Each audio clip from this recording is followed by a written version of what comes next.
এটা হচ্ছে completing sentence, তাই না? রিকিতা রাইট ইজ এবার তোমাদের প্রশ্নের মধ্যে এমন একটা অংশ লিখে বলবে, প্রশ্ন হচ্ছে complete the sentence with phrase or clause. কেন জানি অ্যান্সার করে শুধু একটা ওয়ার্ড দিচ্ছে, বাক্য হয়েছে কিন্তু কাটা। তো প্রশ্ন লেখা আছে ফ্রেজ বা ক্লজ হতে হবে, মানে একাধিক শব্দ। এই কারণে কাটা কাটছি আমি। তাহলে হি স্টাডিজ সো দ্যাট, বলো সো দ্যাট ওয়ালা বাক্যে কেন ওয়ালা ভাব থাকবে, কিন্তু যাই জানো কেন থাকতে হবে। তাহলে he studies so that he can pass the exam, তাই না? বুঝে এখন লেখো না, শুনো। or he studies so that he can get good marks, he studies so that he can do better in the career, কত কিছু, বাট ক্যান মিস করা যাবে, তাই না? time has its wings, সময়ের পাখা আছে। it was 5 years since we, বলো সিন্সের আগে প্রেজেন্ট থাকলে সিন্সের পরে পাস্ট ইনডিফিনিট, সিন্সের আগে পাস্ট থাকলে সিন্সের পরে পাস্ট পারফেক্ট, কোনটা হবে? যদি এখানে ইজ থাকতাম বলতে পারতাম it is 5 years since we met last। কিন্তু ওয়াজ আছে আমাদের বলতে হবে পাস্ট পারফেক্ট দিয়ে, উই হ্যাড মেট লাস্ট। মেট ছাড়া অন্যভাবে দিতে পারো, বাট হতে হবে পাস্ট পারফেক্ট। কথা clear? The poor man knocked at the door, গরিব লঞ্চটা দরজা এসে নক করছে। হি কেম টু মি, সে আমার কাছে আসলো উইথ ভিউ টু, আমাদের নিশ্চয়ই মনে আছে রাইট টু যেভাবে পড়েছি যে টু এর পরে ভার্বের বেস ফর্ম হয়, কি হয়? কিন্তু অন্য কোনো প্রিপোজিশনের পরে ভাবের সাথে আইনজি হবে, কিন্তু এখানে টু আছে, এরপরেও আমাদের আইনজি দিতে হবে, কারণ আমি আগে বলেছি উইথ এ ভিউ টু কাজ করে ফরের, কিসে কাজ করে? আসলে টু এখানে নাই, তাহলে যাই দিতে হবে ভার্বের সাথে আইনজি দিয়ে দিতে হবে। অর্থাৎ he came to me with a view to getting help, বুঝছে না? হ্যাঁ হয়ে গেল। অন্য কিছু বলবা? গিভিং মানি, তোমার টাকা দিতে আছে, getting some money from me, ঠিক আছে। I found a box in the room, প্রশ্ন শুরু থেকে বোঝা যায় কোন স্ট্রাকচার চলে যাবে, তাই না? প্র্যাকটিস করতে করতে আমি এটা বোর্ডে দিচ্ছি, 2023 করে বোর্ড দিচ্ছি হয়তো বা 19 সাল হবে। I found a box in the room, the box was too heavy, যেহেতু আমি কাজটা করতেছি তা the box was too heavy for me, আমার জন্য অনেক ভারী ছিল। অ্যান্সার হয়ে গেছে। যদি করে টু ক্যারি, সুন্দর হয়েছে, সুন্দর হইলেও ফুল মার্কস, কোনো রকম হইলেও ফুল মার্কস। সুতরাং রিস্ক নিতে যাবা না, ঠিক আছে? ডিফিকাল্ট ওয়ার্ড ইউজ করতে যাবো না, যে বানাম ভুলে যাবে তাহলে দেবো। ক্লিয়ার? ই I went to market yesterday, গতকাল মার্কেটে গিয়েছিলাম। Had you requested me, I, এখানে হ্যাড আসলে কি? এই হ্যাডটা বেসিক্যালি এর নিচে একটা ইফ আছে, কি আছে? আমরা জানি ইফ হলো বাক্য যদি পাস্ট পারফেক্ট হয় এটা হবে থার্ড কন্ডিশন, যেমন হ্যাড আছে, ইউ আছে, রিকোয়েস্টেড আছে, তাই না?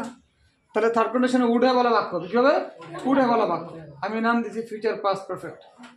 উড হচ্ছে ফিউচার পাস্ট, উড হ্যাভ হচ্ছে ফিউচার পাস্ট পারফেক্ট, আর উড হ্যাভের পরে যে ভাব দিবে ওটা অবশ্যই ভিতরে হতে হবে। তাহলে অ্যান্সার আমরা বলি had you requested me, I would have, যাই দাও আই উড হ্যাভ দিয়ে একটা ভাব দিতে হবে, এটা ভিতরে হতে হবে। তারপর কি হতে পারে? I would have brought it for you, vegetables, I would have brought it for you, তুমি আমাকে এটা বলতে নিতে আসতাম, বা I would have brought or collected the gift for you or collected the thing for you, যাই আনতে হবে would have দিতে হবে এবং ভার্বটা দিতে থাকতে হবে। এই মেয়ে বল কি বলছি, ইউ তোর পিছনটা দাঁড়া দাঁড়া দাঁড়া, বল কি বলছি।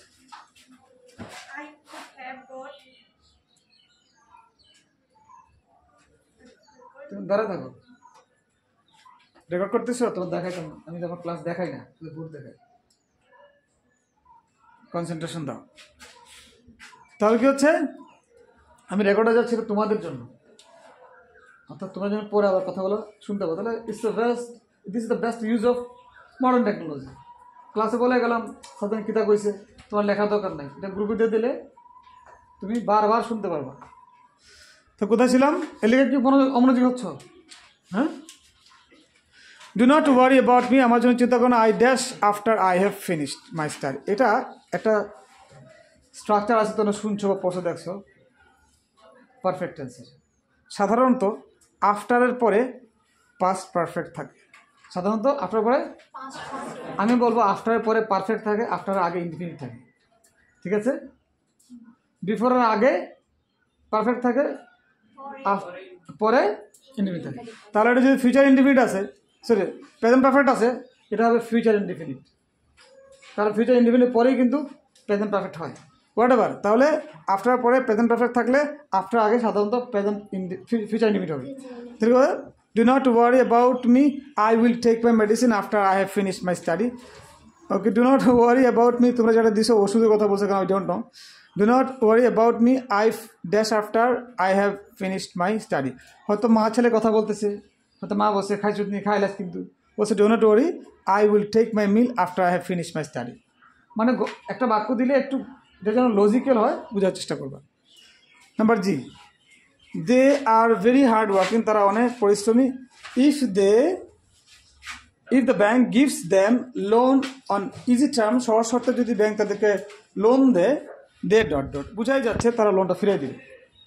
এটার কন্ডিশনাল সেন্টেন্স আমরা বলো ইফওয়ালা বাক্য, এর সাথে ইফওয়ালা বাক্য প্রেজেন্ট থাকলে, ইফ ছাড়া বাক্য ফিউচার ইনডিফিনিট বা উইলওয়ালা বাক্য।